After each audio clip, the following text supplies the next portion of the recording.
Shalom Bacha, que le bon Dieu vous protège, vous donne la santé, la joie.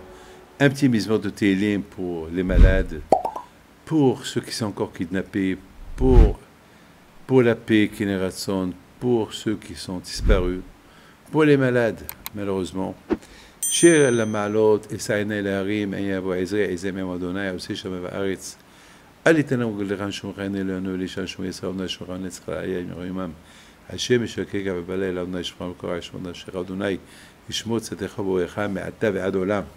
Donc, à voter, il y a beaucoup de gens qui me disent pourquoi je ne prends plus le café le matin.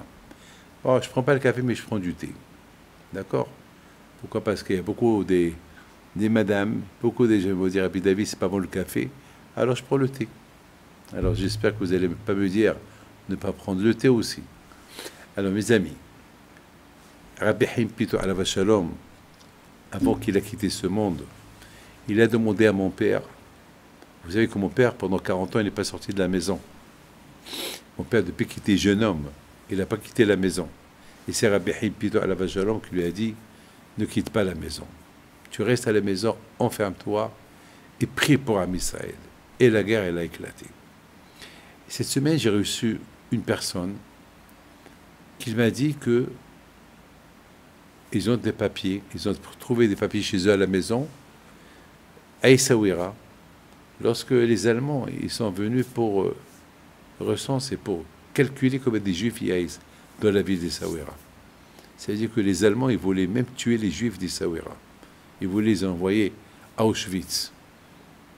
Ils ont fait ça à Casablanca et tout, mais bon, Hachem, grâce à Dieu, entre-temps, la guerre s'est terminée et les Juifs, pour Hachem, ils n'ont pas été exilés à Auschwitz pour être tués. Ils allaient même construire des camps de concentration au Maroc. Les Allemands, ils ont voulu, c'est ce qu'ils ont voulu faire au Maroc, en Algérie. Ils ont commencé à faire ça en Tunisie. Mais grâce à Dieu, Baruch Hashem, les Allemands, ils ne sont pas arrivés à leur fin. Mais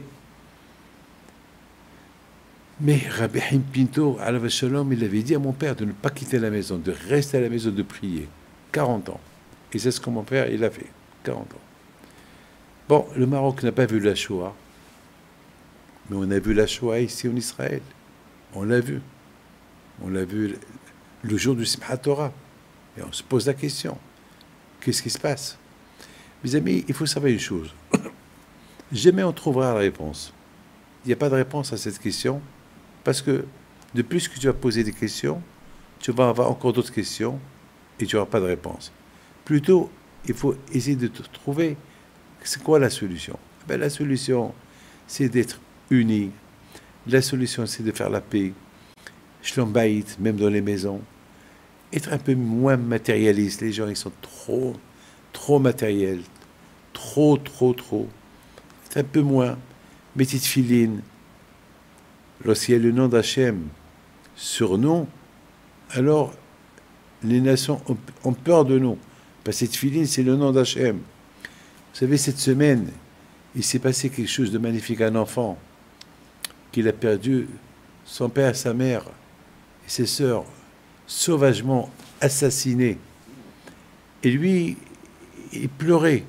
Alors, bien sûr, là où il se trouvait, il y avait avec lui un monsieur de Zaka, ceux qui aident à identifier les corps et tout. Question à mon fils, question. Il a dit, je t'appelle pour une paire de tefilines que mon père il avait, que chaque jour il embrassait. Mon père n'était pas religieux, il ne mettait pas de tefilines, mais il les embrassait. Et ça me fait de la peine qu'ils sont à Berry. Et ça me fait de la peine. Regardez ce garçon-là. Il ne demande pas la montre de son père. Il ne demande pas les choses qui appartenaient à son père. Il veut les tefilines que son père ne mettait pas. Et de temps en temps, ils embrassent. Ils étaient comme une décoration, mais ils les embrassent. Peut-être cette tefilines qu'il a mis lorsqu'il était jeune, ou peut-être cette tefilines de son père ou son grand-père.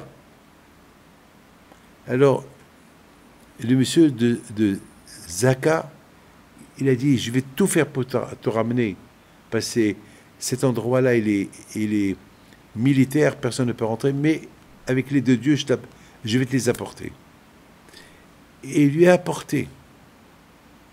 Ils sont partis, une équipe, ils lui ont apporté les tefilines. Il était tellement heureux et content.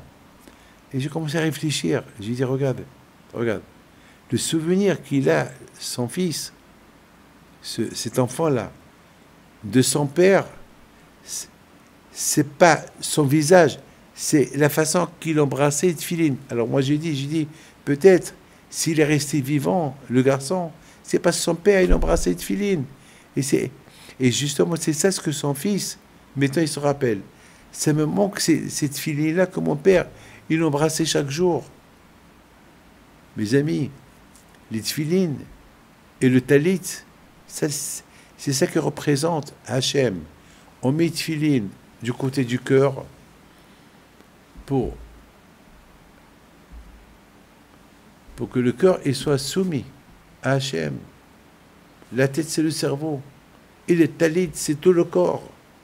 Ça veut dire, on demande à Hachem, voilà, mon corps, ma tête, mon cœur, à ton service. Mes amis, que le bon Dieu vous protège, que Hachem vous donne la santé, Be'ezat Hachem, et qu'on verra des bonnes nouvelles américaines.